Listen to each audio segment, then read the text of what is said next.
Voici une histoire fantastique d'Edgar Allan Poe, tirée d'un recueil intitulé Nouvelles histoires extraordinaires, traduite par Charles Baudelaire. Le portrait ovale.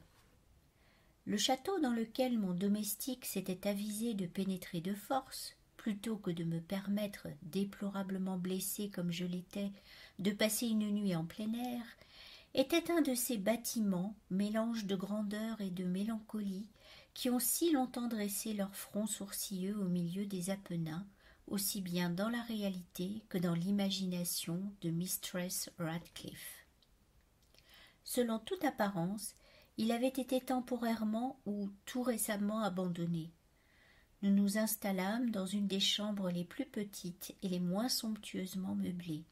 Elle était située dans une tour écartée du bâtiment. Sa décoration était riche, mais antique et délabrée.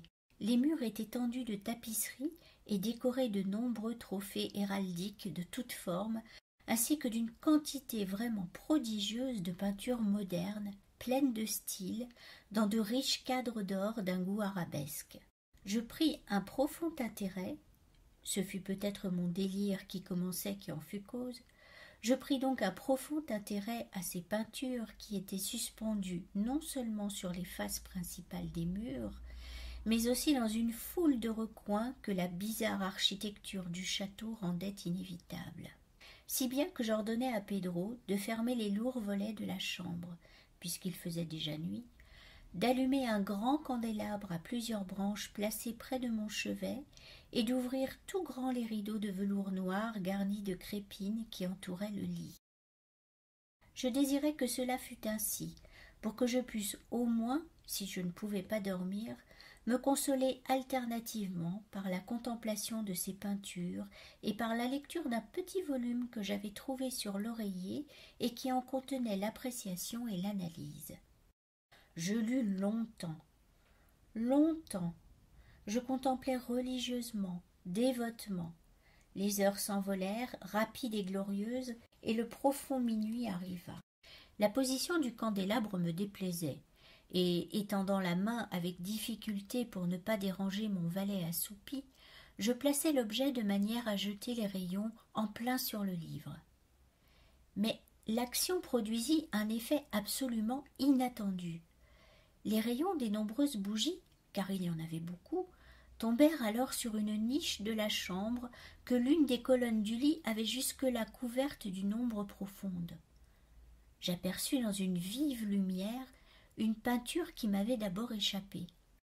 C'était le portrait d'une jeune fille déjà mûrissante et presque femme.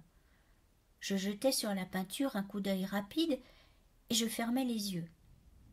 Pourquoi ? Je ne le compris pas bien moi-même tout d'abord, mais pendant que mes paupières restaient closes, j'analysai rapidement la raison qui me les faisait fermer ainsi. C'était un mouvement involontaire pour gagner du temps et pour penser, pour m'assurer que ma vue ne m'avait pas trompée, pour calmer et préparer mon esprit à une contemplation plus froide et plus sûre. Au bout de quelques instants, je regardai de nouveau la peinture fixement. Je ne pouvais pas douter, quand même je l'aurais voulu, que je n'y visse alors très nettement, car le premier éclair du flambeau sur cette toile avait dissipé la stupeur rêveuse dont mes sens étaient possédés et m'avait rappelé tout d'un coup à la vie réelle. Le portrait, je l'ai déjà dit, était celui d'une jeune fille. C'était une simple tête, avec des épaules, le tout dans ce style qu'on appelle en langage technique style de vignette, beaucoup de la manière de Sully dans ses têtes de prédilection. Les bras, le sein et même les bouts des cheveux rayonnants se fondaient insaisissablement dans l'ombre vague mais profonde qui servait de fond à l'ensemble. Le cadre était ovale, magnifiquement doré et guilloché dans le goût mauresque. Comme œuvre d'art, on ne pouvait rien trouver de plus admirable que la peinture elle-même. Mais il se peut bien que ce ne fût ni l'exécution de l'œuvre, ni l'immortelle beauté de la physionomie qui m'impressionna si soudainement et si fortement. Encore moins devais-je croire que mon imagination, sortant d'un demi-sommeil, eût pris la tête pour celle d'une personne vivante. je vis tout d'abord que les détails du dessin, le style de vignette et l'aspect du cadre auraient immédiatement dissipé un pareil charme et m'auraient préservé de toute illusion, même momentanée. Tout en faisant ces réflexions, et très vivement, je restais à demi étendu, à demi assis, une heure entière peut-être, les yeux rivés à ce portrait. À la longue, ayant découvert le vrai secret de son effet, je me laissai retomber sur le lit. J'avais deviné que le charme de la peinture était une expression vitale absolument adéquate à la vie elle-même, qui d'abord m'avait fait tressaillir et finalement m'avait confondu, subjugué, épouvanté. Avec une terreur profonde et respectueuse, je replaçai le candélabre dans sa position première. Ayant ainsi dérobé à ma vue la cause de ma profonde agitation, je cherchai vivement le volume qui contenait l'analyse des tableaux et leur histoire. À l'endroit au numéro qui désignait le portrait ovale, j'y lus le vague et singulier récit qui suit. C'était une jeune fille d'une très rare beauté, et qui n'était pas moins aimable que pleine de gaieté. Et maudite fut l'heure où elle vit et aima et épousa le peintre. Lui, passionné, studieux, austère, ayant déjà trouvé une épouse dans son art. Elle, une jeune fille d'une très rare beauté, et non moins aimable que pleine de gaieté. Rien que lumière et sourire, et la folâtrerie d'un jeune faon.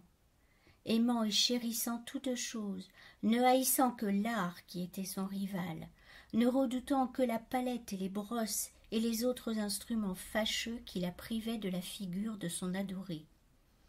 Ce fut une terrible chose pour cette dame que d'entendre le peintre parler du désir de peindre même sa jeune épouse. Elle était humble et obéissante, et elle s'assit avec douceur pendant de longues semaines dans la sombre et haute chambre de la tour, où la lumière filtrait sur la pâle toile seulement par le plafond. Mais lui, le peintre, mettait sa gloire dans son œuvre, qui avançait d'heure en heure et de jour en jour. Et c'était un homme passionné et étrange et pensif qui se perdait en rêverie, si bien qu'il ne voulait pas voir que la lumière qui tombait si lugubrement dans cette tour isolée desséchait la santé et les esprits de sa femme, qui languissait visiblement pour tout le monde, excepté pour lui. Cependant, elle souriait toujours, et toujours sans se plaindre, parce qu'elle voyait que le peintre, qui avait un grand renom, prenait un plaisir vif et brûlant dans sa tâche, et travaillait nuit et jour pour peindre celle qu'il aimait si fort, mais qui devenait de jour en jour plus languissante et plus faible. Et en vérité, ceux qui contemplaient le portrait parlaient à voix basse de sa ressemblance comme d'une puissante merveille et comme d'une épreuve non moins grande de la puissance du peintre que de son profond amour pour celle qu'il peignait si miraculeusement bien. Mais à la longue, comme la besogne approchait de sa fin, personne ne fut plus admis dans la tour, car le peintre était devenu fou par l'ardeur de son travail, et il détournait rarement ses yeux de la toile, même pour regarder la figure de sa femme. Et il ne voulait pas voir que les couleurs qu'il étalait sur la toile étaient tirées des joues de celle qui était assise près de lui. Et quand bien des semaines furent passées et qu'il ne restait plus que peu de choses à faire, rien qu'une touche sur la bouche et un glacis sur l'œil, l'esprit de la dame palpita encore comme la flamme dans le bec d'une lampe. Et alors, la touche fut donnée, et alors, le glacis fut placé. Et pendant un moment, le peintre se tint en extase devant le travail qu'il avait travaillé. Mais une minute après, comme il contemplait encore, il trembla, et il devint très pâle, et il fut frappé d'effroi, et criant d'une voix éclatante « En vérité, c'est la vie elle-même !» Il se retourna brusquement pour regarder sa bien-aimée. Elle était morte.